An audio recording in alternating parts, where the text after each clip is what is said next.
ನೆಬೂಕದ್ನೆಚ್ಚರನು ಒಂದು ವಿಗ್ರಹವನ್ನು ತಯಾರು ಮಾಡಿ ಎಲ್ಲರೂ ಬಂದು ಅದಕ್ಕೆ ಅಡ್ಡ ಬೀಳಬೇಕು ಎಂಬ ಒಂದು ಪರೀಕ್ಷೆ ಇಟ್ಟ. ಆ ಪರೀಕ್ಷೆಯಲ್ಲಿ ಪ್ರತಿಯೊಬ್ಬರು ಬಂದು ಅಡ್ಡ ಬಿದ್ದು ನಮಸ್ಕರಿಸ್ತಾರೆ. 3 ಮಾತ್ರ ಏನಿದು?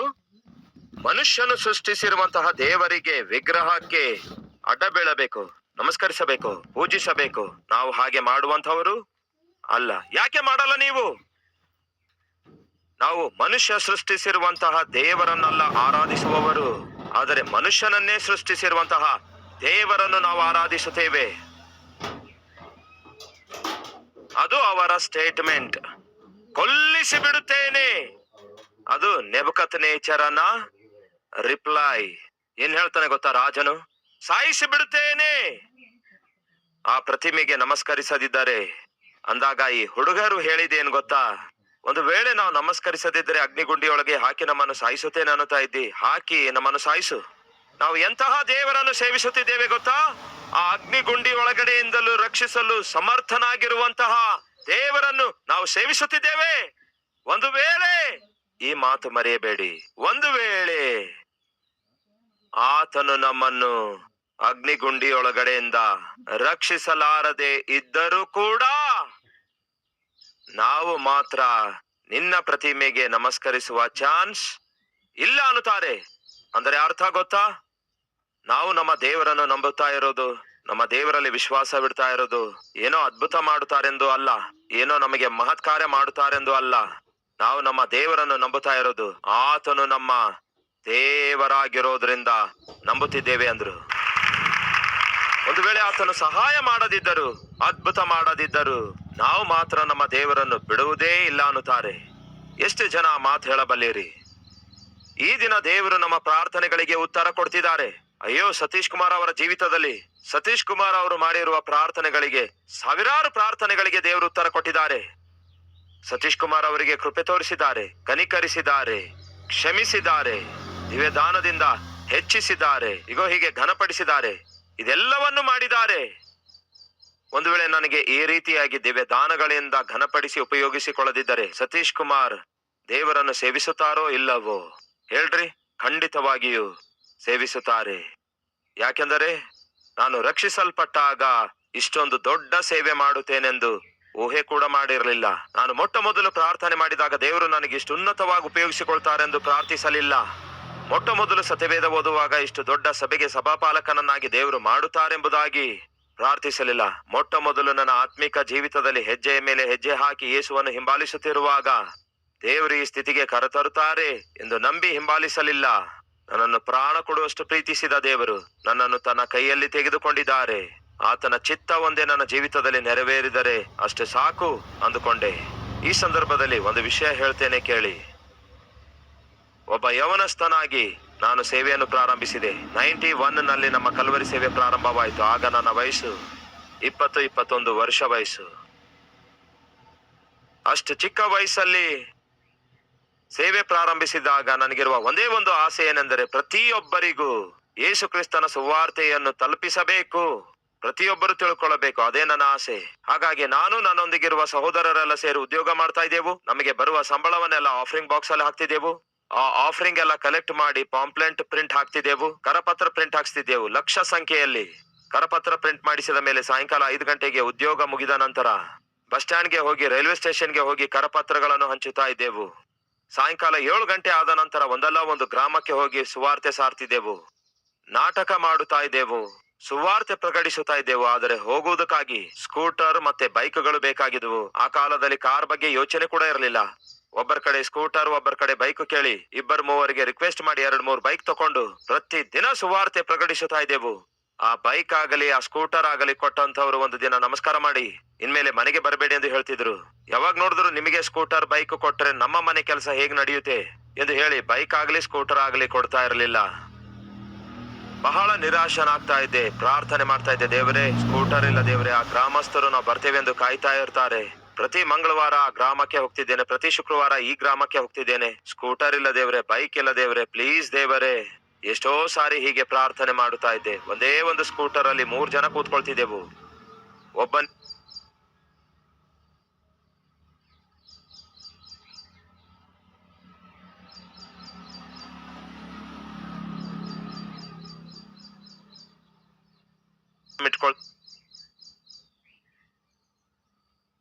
ಓಡಿಸ್ತಾ ಇದ್ದ, ನಾನೇನು ಡ್ರೈವಿಂಗ್ ಮಾಡ್ತಾ ಇದ್ದೆ. ಹೀಗೆ ಗ್ರಾಮಗಳಿಗೆ ಹೋಗುತ್ತಿರುವಾಗ ಆರ್ಥಿಕವಾಗಿ ಸ್ವಲ್ಪವೂ ಸಾಮರ್ಥ್ಯವಿರ್ತಿರ್ಲಿಲ್ಲ. ಮಧ್ಯರಾತ್ರಿ 2-3 ಗಂಟೆಗೆ ತಿರುಗಿ ಮನೆಗೆ ಬಂದಾಗ ಏನಾದರೂ ತಿನ್ನೋಣ ಅಂದ್ರೆ ತಿನ್ನಲು ಏನೂ ಇರ್ತಿರ್ಲಿಲ್ಲ. ಹಸುವೆಯಿಂದ ಮಲಗುತ್ತಿದ್ದೆವು.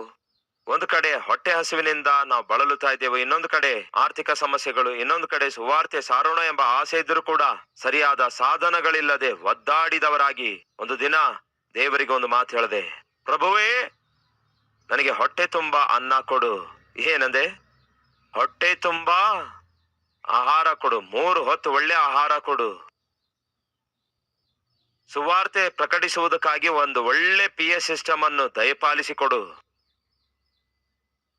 ಗ್ರಾಮಗಳಿಗೆ ಹೋಗುವುದಕ್ಕಾಗಿ ಒಳ್ಳೆ ಜೀಪ್ ಆಗಲಿ ವಾಹನವಾಗಲಿ ಕೊಡು. ಅನೇಕ ಜನರಿಗೆ ಸುವಾರ್ತೆ ಪ್ರಕಟಿಸುವುದಕ್ಕಾಗಿ ನನಗೊಂದು ಒಳ್ಳೆ ಟೀಮ್ ದಯಪಾಲಿಸು. ಹೀಗೆ ಒಂದು ವೇಳೆ ನೀನು ನನಗೆ ಎಲ್ಲ ಸಮಕೂಡಿಸಿ ಕೊಟ್ಟರೆ ಸೇವೆ ಮಾಡುತ್ತೇನೆ. ಚೆನ್ನಾಗಿದೆಯಲ್ಲವೋ ಈ ಕಂಡೀಷನ್? ಚೆನ್ನಾಗಿದೆಯಾ? ನನಗೆ ಬೇಕಾದವುಗಳೆಲ್ಲವನ್ನು ನೀನು ಕೊಟ್ಟರೆ ಸೇವೆ ಮಾಡುತ್ತೇನೆ.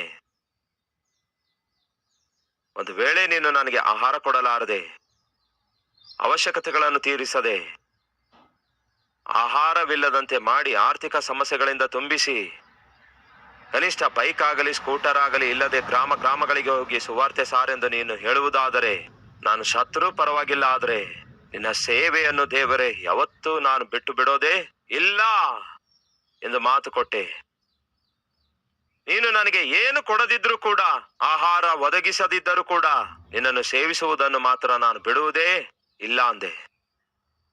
ಇನ್ನೊಂದು ಮಾತು ಹೇಳಿದೆ, ದೇವರೇ, ನೀನು ನನ್ನನ್ನು ನೋಡುವಾಗ ಅಯ್ಯೋ, ಇವನು ಆಹಾರ ತಿಂಡಿ ಇಲ್ಲದೆ ಸೇವೆ ಮಾಡ್ತಿದ್ದಾನಲ್ಲವೇ, ರಾತ್ರಿ ಹಗಲು ಸೇವೆ ಮಾಡ್ತಿದ್ದಾನಲ್ಲವೇ, ಮೈಯೆಲ್ಲ ನುಗ್ಗು ಮಾಡಿಕೊಂಡು ಸೇವೆ ಮಾಡ್ತಿದ್ದಾನಲ್ಲವೇ, ನನ್ನ ಸೇವೆಯಲ್ಲಿ ಎಷ್ಟು ಪ್ರಯಾಸ ಪಡ್ತಿದ್ದಾನಲ್ಲವೇ ಎಂಬುದಾಗಿ ದೇವರೇ ನೀನು ನೋಡಿ ನನ್ನ ಮೇಲೆ ದಯ ತೋರಿಸುವ ಹಾಗೆ ನೀನು ಬಾಧೆ ಪಡಬೇಕು.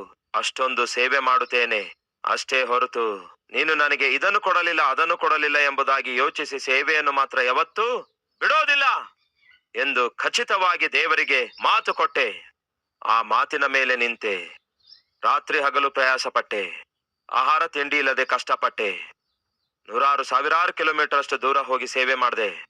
ಪ್ರಿಯ ಸಹೋದರ ಸಹೋದರಿಯರೇ, ಈ ಬೈಬಲ್ ಅನ್ನು ನಾನು ಹಿಡ್ಕೊಂಡಿರೋದು ನಾನೇನು ಆಶೀರ್ವದಿಸಲ್ಪಡುವುದಕ್ಕಾಗಿಯೋ ದೊಡ್ಡ ವ್ಯಕ್ತಿ ಆಗುವುದಕ್ಕಾಗಿಯೋ ಅಲ್ವೇ ಅಲ್ಲ. ಈ ಬೈಬಲ್ ಹಿಡ್ಕೊಂಡಿರೋದು ಕೆಲವು ಆತ್ಮಗಳನ್ನು ರಕ್ಷಣೆಗೆ ನಡೆಸುವುದಕ್ಕಾಗಿ. ಆ ತವಕದಿಂದ, ಆ ಆಸೆಯಿಂದ ಈ ಸೇವೆ ಪ್ರಾರಂಭಿಸಿದಾಗ ದಯವಿಟ್ಟು ಗಮನಿಸಿರಿ, 10 ವರ್ಷಗಳಲ್ಲಿ ದೇವರು ನನ್ನನ್ನು ಜಜ್ಜಿ ಹಾಕಿದ್ರು. 91ರಿಂದ 2001ರವರೆಗೂ ಹೇಗೆಲ್ಲ ಜಜ್ಜಬೇಕಿತ್ತೋ ಹಾಗೆ ಜಜ್ಜಿ ಹಾಕಿದ್ದಾರೆ. ಯಾವ ರೀತಿಯಲ್ಲಿ ನೋಡಿದ್ರು, ಆರ್ಥಿಕತೆಯ ವಿಷಯದಲ್ಲಾಗಲಿ, ಆಹಾರವಿಲ್ಲದಿರುವ ವಿಷಯದಲ್ಲಾಗಲಿ, ಅವಶ್ಯಕತೆಗಳು ತೀರಿಸುವಂತದ್ದಾಗಲಿ ನೋಡಲಿಲ್ಲ. ಬಹಳವಾಗಿ ನನ್ನನ್ನು ಜಜ್ಜಿ ಬಿಟ್ರು. ಅವಮಾನಗಳು, ಆಪತ್ತುಗಳು, ಅಪಕೀರ್ತಿ, ಆರ್ಥಿಕ ತೊಂದರೆಗಳು, ಅವಶ್ಯಕತೆಗಳು ತೀರಿ ಹೋಗದೇ ಇರುವುದು, ಕೊನೆಗೆ ಸಾಲ ಮಾಡುವಂಥದ್ದು, ಆ ಸಾಲ ತೀರಿಸ್ಲಿಕ್ಕಾಗದೇ ಇರುವಂಥದ್ದು, ತಲೆ ಎತ್ತಲಾರದ ಸ್ಥಿತಿ ಒಂದಲ್ಲ ಪ್ರಿಯರೇ.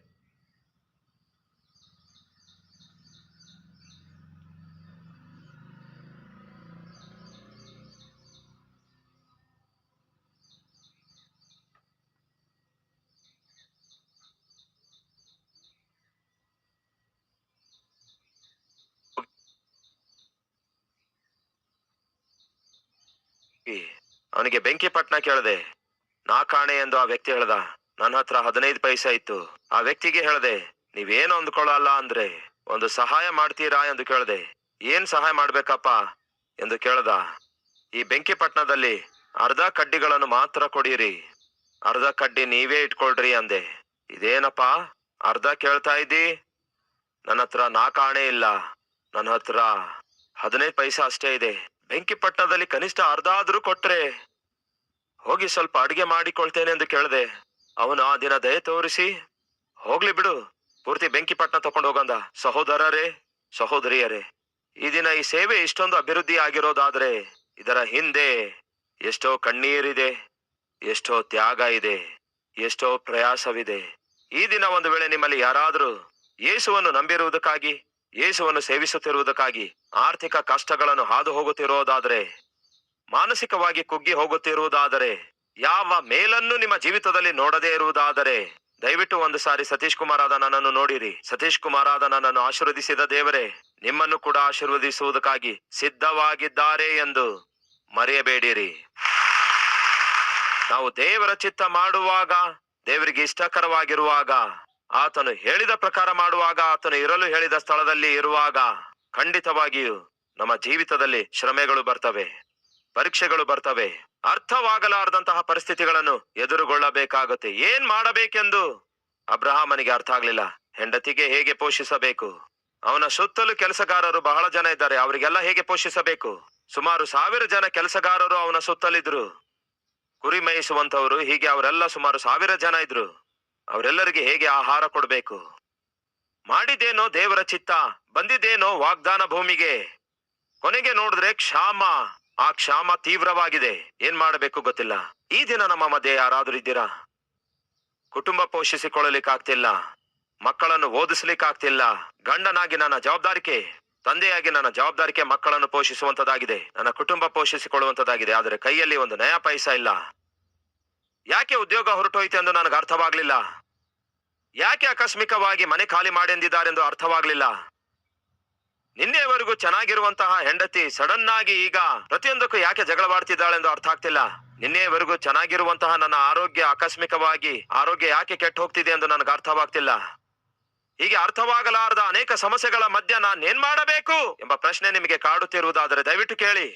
ಒಂದು ತಪ್ಪು ಮಾತ್ರ ಮಾಡಬೇಡಿರಿ. ಅದ್ಯಾವುದೆಂದರೆ, ಪ್ರಾರ್ಥನೆ ಮಾಡಲಾರದೆ, ಪ್ರಭುವಿನ ಸಹಾಯ ತೆಗೆದುಕೊಳ್ಳಲಾರದೆ ಯಾವ ಒಂದು ಪ್ರಯತ್ನವನ್ನು ನೀವು ಮಾಡಬೇಡಿರಿ. ಆ ದಿನ ಅಬ್ರಹಾಮನು ಮಾಡಿರುವ ಒಂದು ಘೋರವಾದ ತಪ್ಪು ಯಾವುದು ಗೊತ್ತಾ? ಆ ಕ್ಷಾಮವನ್ನು ಎದುರಿಸಲಾರದೆ, ತನ್ನ ಕುಟುಂಬ ಪೋಷಿಸಿಕೊಳ್ಳಲಿಕ್ಕಾಗದೆ ಒಂದು ನಿರ್ಣಯ ತೆಗೆದುಕೊಂಡ. ದೇವರ ಚಿತ್ತಕ್ಕೆ ವ್ಯತಿರೇಕವಾಗಿ ವಾಗ್ದಾನ ಭೂಮಿಯನ್ನು ಬಿಟ್ಟು ಐಗುಪ್ತ ದೇಶ ಬಹಳ ಚೆನ್ನಾಗಿದೆ, ಐಗುಪ್ತ ದೇಶದಲ್ಲಿ ಸಮೃದ್ಧಿಯಾಗಿ ಆಹಾರ ದೊರಕುತ್ತಿದೆ ಎಂದು ಕೇಳಿ ದೇವರಿಗಿಂತಲೂ ಹೆಚ್ಚಾಗಿ ಐಗುಪ್ತ ದೇಶವನ್ನೇ ನಂಬಿ ದೇವರ ಚಿತ್ತಕ್ಕೆ ವಿರುದ್ಧವಾಗಿ ಐಗುಪ್ತ ದೇಶಕ್ಕೆ ಪ್ರಯಾಣ ಮಾಡಿ ಹೋಗ್ತಾನೆ. ಆ ಪ್ರಯಾಣ ಬಹಳ ಪ್ರಮಾದಕರವಾಗಿತ್ತು. ಐಗುಪ್ತ ದೇಶಕ್ಕೆ ಹೋದ ನಂತರ ಅಲ್ಲಿನ ಪ್ರಜೆಗಳೆಲ್ಲರೂ ಕೂಡ ಅಬ್ರಹಾಮನ ಜೊತೆಗಿರುವಂತಹ ಸಾರಳನ್ನು ನೋಡ್ತಿದ್ದಾರೆ, ಪರಿಶೀಲನೆ ಮಾಡುತ್ತಿದ್ದಾರೆ. ಪ್ರಾಮುಖ್ಯವಾಗಿ ಸಾರಳು ಬಹಳ ಸುಂದರಳಾಗಿದ್ದಳು.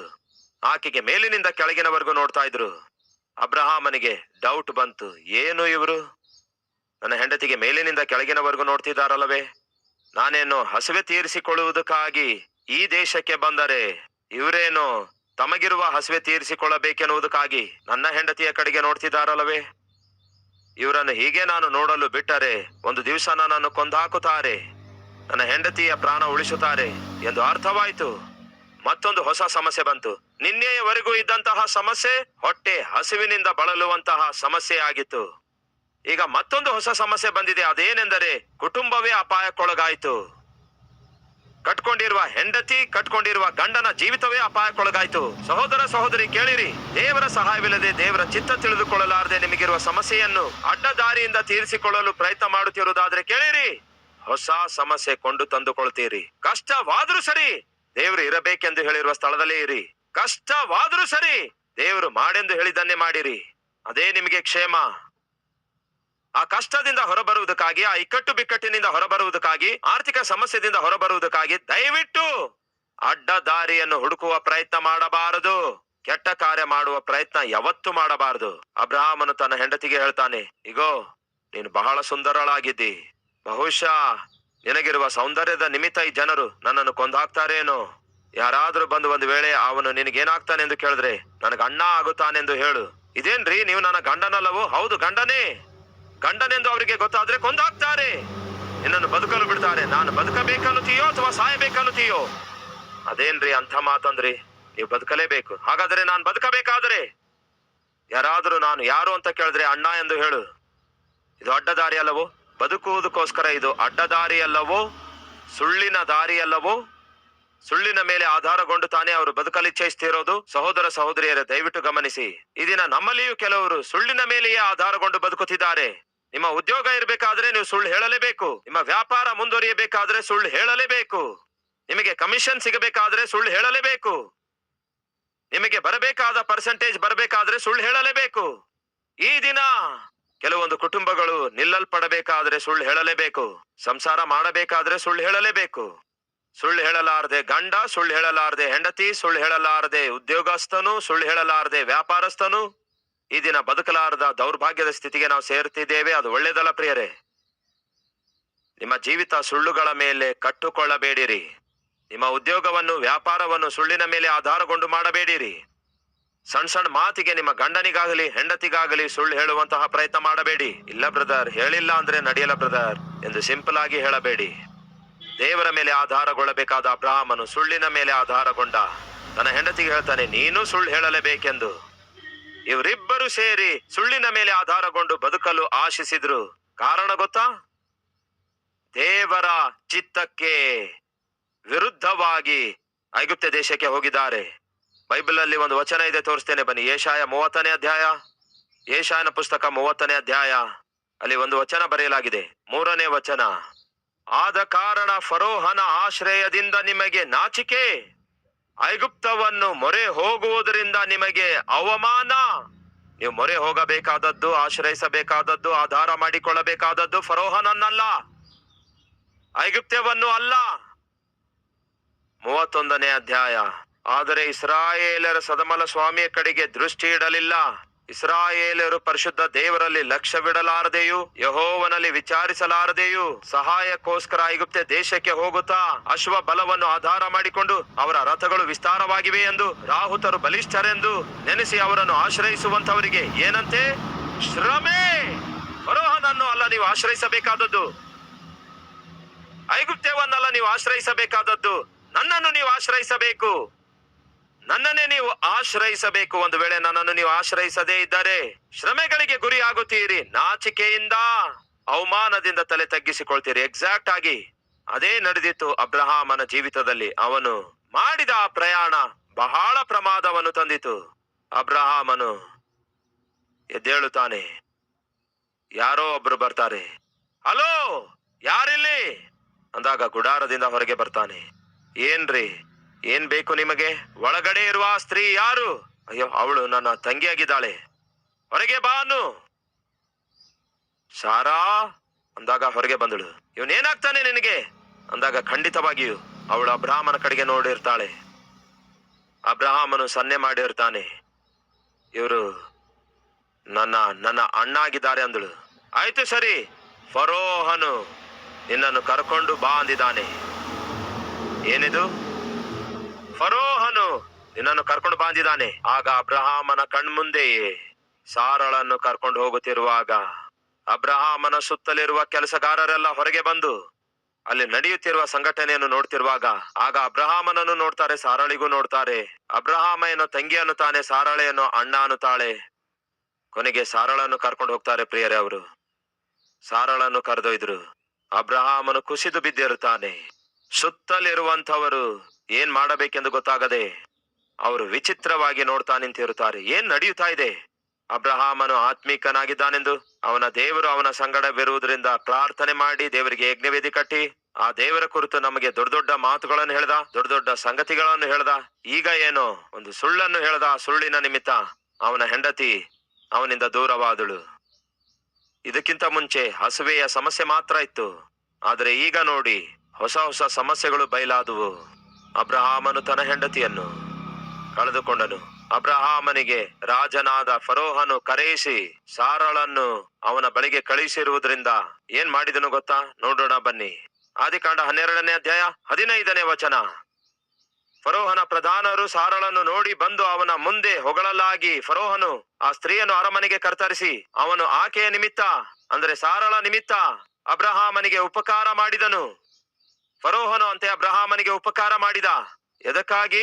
ಸಾರಳು ಅವನ ಬಳಿಗೆ ಕರತರಲ್ಪಟ್ಟಿರೋದ್ರಿಂದ ಅಬ್ರಹಾಮನು ತನ್ನ ಹೆಂಡತಿಯಾದ ಸಾರಳನ್ನು ಆ ದಿನ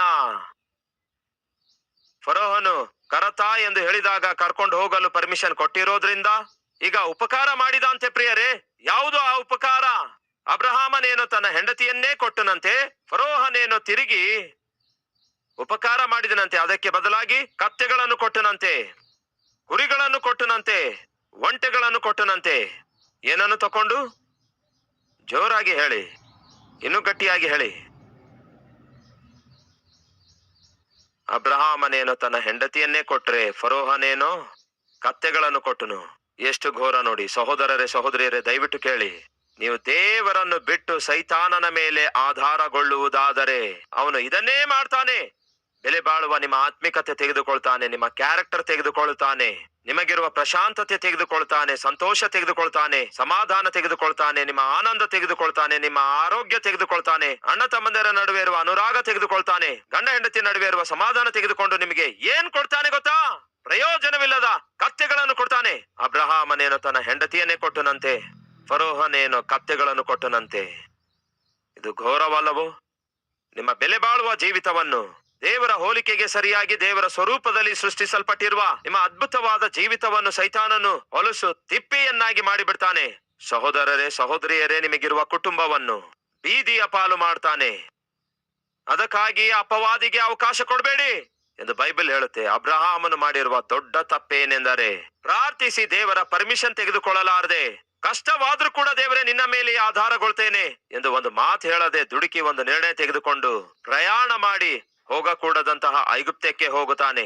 ಏನ್ ಮಾಡುತ್ತಾನೆ? ಫರೋಹನು ಕತ್ತೆಗಳನ್ನು ಕೊಡ್ತಾನೆ, ಕುರಿಗಳನ್ನು ಕೊಡ್ತಾನೆ, ಒಂಟೆಗಳನ್ನು ಕೊಡ್ತಾನೆ.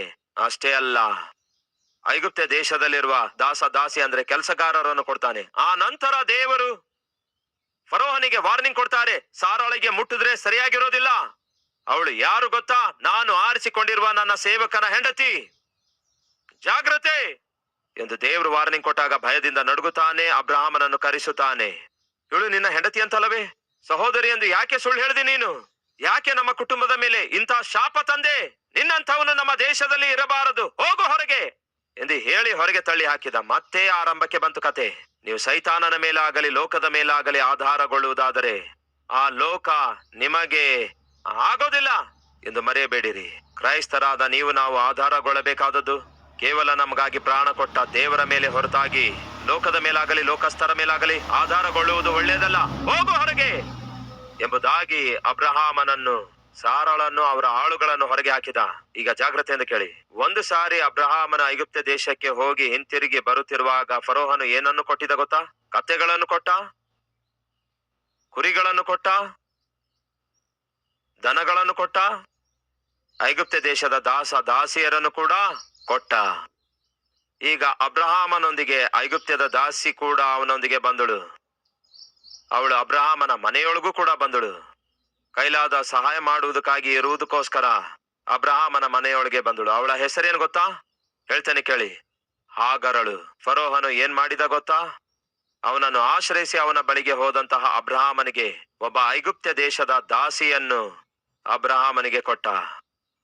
ಸಾರಳಿಗೇನೋ ಮಕ್ಕಳಾಗಲಾರದಕ್ಕಾಗಿ ಆತುರಪಟ್ಟು, ನೋಡ್ರಿ ನನಗೆ ಹೇಗೂ ಮಕ್ಕಳಾಗ್ತಿಲ್ಲ, ಕನಿಷ್ಠ ಆ ದಾಸಿಯೊಂದಿಗೆ ಕೂಡಿರಿ ಎಂದು ಹೇಳಿದಾಗ ಆತುರಪಟ್ಟು ಅಬ್ರಹಾಮನು ಕೂಡ ಆ ದಾಸಿಯಾಗಿರುವ ಹಾಗರಳೊಂದಿಗೆ ಕೂಡಿದ.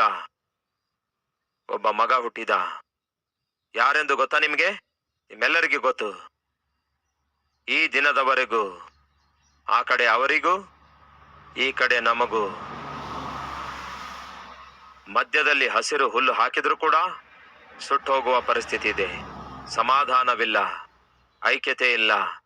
ಇವರ ವಿರುದ್ಧ ಅವರು, ಅವರ ವಿರುದ್ಧ ಇವರು, ಪ್ರತಿನಿತ್ಯ ಯುದ್ಧಗಳು.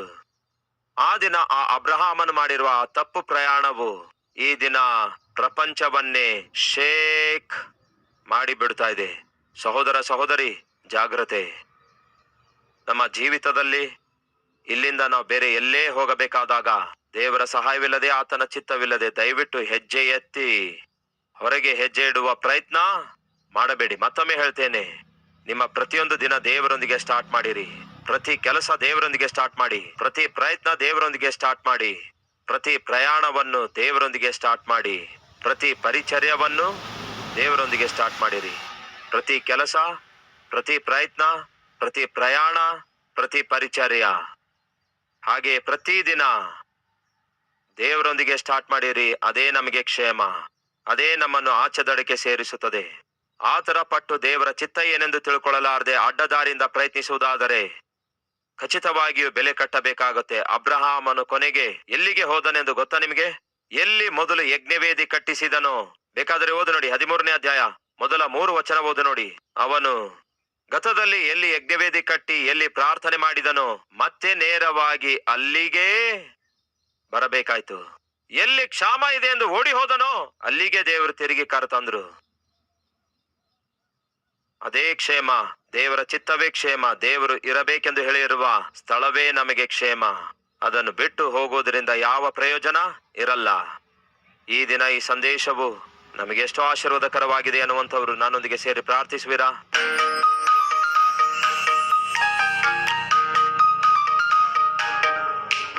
ಪರಿಶುದ್ಧನಾದ ತಂದೆಯೇ, ನಿಮ್ಮ ಸಹಕಾರವಿಲ್ಲದೆ, ನಿಮ್ಮ ಸಹಾಯವಿಲ್ಲದೆ, ನಿಮ್ಮ ಸಹವಾಸವಿಲ್ಲದೆ, ನಿಮ್ಮ ಚಿತ್ತವಿಲ್ಲದೆ ನಾವು ಏನೇ ಮಾಡಿದರೂ ಕೂಡ ಅದು ನಮಗೆ ಕ್ಷೇಮವಲ್ಲ ದೇವರೇ. ಈಗೋ ಈ ದಿನ ನಿಮ್ಮ ಸನ್ನಿಧಿಯಲ್ಲಿ ಪ್ರಾರ್ಥಿಸ್ತಿದ್ದೇವೆ. ನಮ್ಮ ಜೀವಿತದಲ್ಲಿ ನಾವು ಮಾಡುವ ಪ್ರತಿ ಕೆಲಸ, ಪ್ರತಿ ಪ್ರಯಾಣ, ಪ್ರತಿ ಪ್ರಯತ್ನ, ಪ್ರತಿ ಪರಿಚರ್ಯ ಅದು ನಿಮ್ಮ ಚಿತ್ತವಾಗಿರಬೇಕು. ಹಾಗೆ ಮಾಡಲಾರದೆ ನಾವು ಬೇರೆ ಏನೇ ಮಾಡಿದ್ರು ಕೂಡ ಅದು ನಮ್ಮ ಜೀವಿತಕ್ಕೆ ದೇವರೇ ನೋವುಂಟು ಮಾಡುತ್ತೆ, ನಮ್ಮ ಕುಟುಂಬಕ್ಕೆ ಕಷ್ಟ ತರುತ್ತೆ, ನಮ್ಮ ಭವಿಷ್ಯವನ್ನು ಬೀದಿ ಪಾಲು ಮಾಡುತ್ತೆ. ಅದಕ್ಕಾಗಿಯೇ ಸೈತಾನನಿಗೆ ಅವಕಾಶ ಕೊಡಲಾರದೆ ನಿಮ್ಮ ಮೇಲೆ ಆಧಾರಗೊಂಡು ನಿಮ್ಮ ಚಿತ್ತವನ್ನೇ ಮಾಡಿ ಕಷ್ಟವಾದ್ರೂ ಕೂಡ ಆ ಕಷ್ಟದಲ್ಲಿ ನೀವು ನಮ್ಮ ಸಂಗಡ ಇದ್ರೆ ಸಾಕು ದೇವರೇ. ಆರ್ಥಿಕ ತೊಂದರೆ ಇದ್ರೂ ಕೂಡ, ಅನಾರೋಗ್ಯ ಇದ್ರೂ ಕೂಡ ನೀನು ನಮ್ಮ ಸಂಗಡ ಇದ್ರೆ ಸಾಕು ದೇವರೇ. ನಾವು ಭದ್ರವಾಗಿ ಜೀವಿಸುತ್ತೇವೆ. ನೀವಿರಲಾರದೆ ಈ ಲೋಕದಲ್ಲಿ ನಮಗೆ ಏನಿದ್ರು ಕೂಡ ಅದು ವ್ಯರ್ಥವೇ. ನೀವು ನಮ್ಮೊಂದಿಗಿದ್ದು ನಮ್ಮೊಂದಿಗೆ ಏನು ಇಲ್ಲದಿದ್ರು ಕೂಡ ಅದು ನಮಗೆ ಆಶೀರ್ವಾದಕರವಾಗಿದೆ, ಅದು ನಮಗೆ ಸಮೃದ್ಧಿಯಾಗಿದೆ ಎಂಬ ಈ ವಾಸ್ತವವನ್ನು ಗ್ರಹಿಸಿ ಈ ದಿನ ಮೊದಲುಗೊಂಡು ದೇವರೇ ನಿಮ್ಮನ್ನೇ ಹೊಂದಿಕೊಂಡು ಜೀವಿಸುವಂತಹ, ನಿಮಗೋಸ್ಕರವೇ ಜೀವಿಸುವ ಜೀವಿತ ದಯಪಾಲಿಸಿರೆಂದು ಯೇಸುವಿನ ನಾಮದಲ್ಲಿ ಬೇಡಿ ಹೊಂದಿದ್ದೇವೆ ತಂದೆಯೇ. ಆಮೇನ್.